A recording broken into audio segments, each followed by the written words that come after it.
தூக்கத்தை பற்றி நீங்கள் முதல்ல விஷயம் தெரிஞ்சுக்கணும். 90% மக்கள் தன்னை முன்னேற்றிக்கிறதுக்கு விரும்புறது இல்லை. அதனால தான் நாங்கள் தெரிஞ்சுக்கொண்டோம். உயர் மட்டங்கள் எல்லாமே பிறருடைய அறிவை பயன்படுத்திக்கிறது. தூக்கத்தை பற்றி இந்த ஆலோசனை அவசியம் அப்படிங்கிற விஷயத்தை சொன்னோம்னா இதுக்காகத்தான். அப்போ ஒரு மனிதனுடைய வாழ்க்கையை வெளிப்புறமாக பார்க்க வேண்டிய அவசியமே இல்லை. உள்ளே அவ்வளோ கஷ்டம் இருக்குது. அப்போ சொல்ல மாதிரி தான் நாங்கள் அதை செய்யணுமோ அந்த ரோல் கரெக்டாக நீங்கள் செஞ்சுட்டு வரோம். அதை செய்யறதுக்கு தான் சரியான விஷயங்கள் வரும். அந்த ரோலில் சமாளிக்க முடியாத தன்மை ஏற்படும் போது நமக்கு பாதிப்பு ஏற்படும். ரெண்டு விஷயம் தான், சாதிக்கணும் இல்லைன்னா பாதிக்கணும். சாதிக்க முடியலன்னா அடுத்த விஷயம் என்ன ஆயிரும், பாதிப்பு வந்துடும். சாதிக்க டெக்னாலஜி உங்களுக்கு தேவை. உங்களுக்கு அதிகமாக தூக்கம் வருது, அதிகமாக தூக்கம் வரல. இந்த தூக்கத்தை பற்றி நீங்கள் முதல்ல விஷயம் தெரிஞ்சுக்கணும். பல பேருக்கு ஒரு மிகப்பெரிய பிரச்சனை என்னன்னா தூக்கமின்மை, இல்லைங்களா? இந்த தூக்கமின்மை எதனால வருது அப்படிங்கிறதுக்கு பல்வேறு காரணங்கள் இருக்குது. அதில் அதிகமாக பார்க்கறது தெரியுமா, உங்களுடைய வாழ்வியல் ஏற்படக்கூடிய பல்வேறு பிரச்சனைகள் அல்லது வாழ்க்கையில் முன்னேற முடியலைங்கிற ஏமாற்றுத்தன்மை, இதுதான் தூக்கமின்மைக்கு அதிகமான பிரச்சனையாக இருக்குது. இந்த தூக்கமின்மைக்கு மயக்கமாக இருந்தால் சரியாயிருமா சொல்லுங்க? அதிகப்படியான பேர் என்ன செய்யறது, தூக்கம் இல்லைன்னு கேட்டு மெடிசன் எடுத்து கொடுக்குது. தூக்கம் கொடுக்குதா, மயக்கம் கொடுக்குது, மயக்கம் தான் கொடுக்குது, இல்லையா? இந்த தூக்கம் இல்லாததுக்கு என்னென்ன வகையான காரணம் இருக்குன்னா, ஃபர்ஸ்ட் நான் சொன்னக்கூடிய இந்த வாழ்க்கை சம்பந்தப்பட்ட முன்னேற்றம் இல்லைங்கிறதுனால ஒரு பிரச்சனை, அதாவது ஏமாந்துட்டதாக ஒரு பிரச்சனை. அதற்கு அப்பால் நீங்க ஒருத்தர் நம்பி இருப்பீங்க, அவங்க மேல பிரியமா இருந்திருப்பீங்க, அது அங்கு இழப்பாக ஏற்படும் போது தூக்கமின்மை ஒண்ணு. ரெண்டாவது, நீங்க அதிகமா ஒருத்தரை விரும்பி இருப்பீங்க, அவர்களுக்கு ஏதோ ஒன்று ஆயிருமோ அப்படின்னு நினைக்கிறப்ப வரக்கூடியது தூக்கமின்மை. ஓகே. அதுக்கடுத்து பொருளாதார நெருக்கடி. நிறைய பேர் ஃபேன்சிங்கிற பேரில் அதிக பணம் லோன் வாங்கியிருப்பாங்க, அதிக பணம் எக்ஸ்பென்ஸ் பண்ணியிருப்பாங்க. இந்த விஷயத்தில் நெருக்கடி வரும்போது தூக்கமின்மை. அதுக்கடுத்து சில வயசில் பார்த்தீங்கன்னா எதிர்காலத்தை பற்றியான ஒரு பயம் ஏற்படும். குழந்தைக்கு இப்படி பெருசாயிடுச்சு, அல்லது குழந்தைங்க நான் எதிர்பார்க்குற மாதிரி நடக்கலை, மற்றவங்க என்ன சொல்லுவாங்க அப்படிங்கிற சூழ்நிலை உருவாகும். இந்த மாதிரி பல்வேறு பிரச்சனைகள் தொடர்ந்து உங்கள் மனசுக்குள்ள வரையில மனசு ஆட்டோமேட்டிக்காக ஆராய்ச்சி செய்ய ஆரம்பிச்சிடும். நீங்கள் வேலை செய்கிறப்ப தூங்குவீங்களா, இல்லைங்களா? அப்போ மனசு வேலை செய்கிறப்ப தூக்கம் இருக்காது.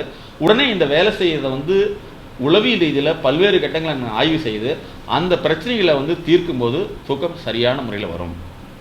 புரிஞ்சுங்களா? இதை புரிஞ்சுட்டிங்கன்னா இதை புரியறதை விட்டு போட்டியில் போயிட்டே இருக்கும். அதனால தூக்கமின்மைங்கிறது ஒரு மனசினுடைய அதிகமாயிடுச்சுங்களுடைய வெளிப்பாடு தான் தூக்கமின்மை.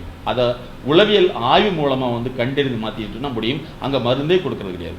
எம்எஸ்கேங்கிறது, அதாவது நாங்கள் அடிக்கடி சொல்றது, உலகத்திலேயே இந்தியாவிலேயே முதலாக அறிவு மாற்று சிகிச்சை நாங்கள் தான் இன்ட்ரடியூஸ் பண்ணியிருக்கோம். உறுப்பு மாற்று சிகிச்சை, ரத்த மாற்று சிகிச்சை, இல்லையா? இப்படி இருக்குது. இது மாதிரி இது என்ன சிகிச்சை?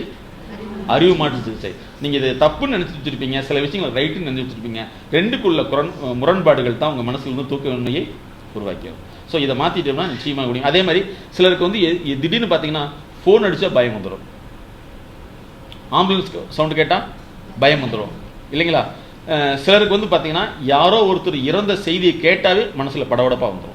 இப்போ நிறைய பேர் எங்ககிட்ட வரக்கூடியது என்னன்னா, சார் நெஞ்சு படபடப்பாக இருக்குது, எங்களுக்கு ரொம்ப வேதனையாக இருக்குது, எதை நினைச்சாலும் படபடப்பாக இருக்குது அப்படிம்பாங்க. காலையில் 6 மணிக்கு ஆஃபீஸ் போகணுன்னாவே முன்னாடி 4 மணிலேருந்து படபடப்பாயிடும். ஸோ இந்த படபடப்பு அதிகமாக தான் உங்களுடைய மனசு இயல்பு நிலை குறைஞ்சு பிரச்சனை கிரியேட் பண்ணும். ஸோ இதுக்கு தீர்வுகள் இருக்குது. எல்லாமே என்ன நினைக்கிறாங்கன்னா, ஒரு மார்க் கேள்வி மாதிரி ஒரு ஆன்சர் அப்படி கிடையவே கிடையாது, இல்லைங்களா? உங்களுடைய 60 வருஷ வாழ்க்கைக்கு ஒரு வார்த்தை இது தீர்வாக இருக்க முடியாது, இல்லைங்களா?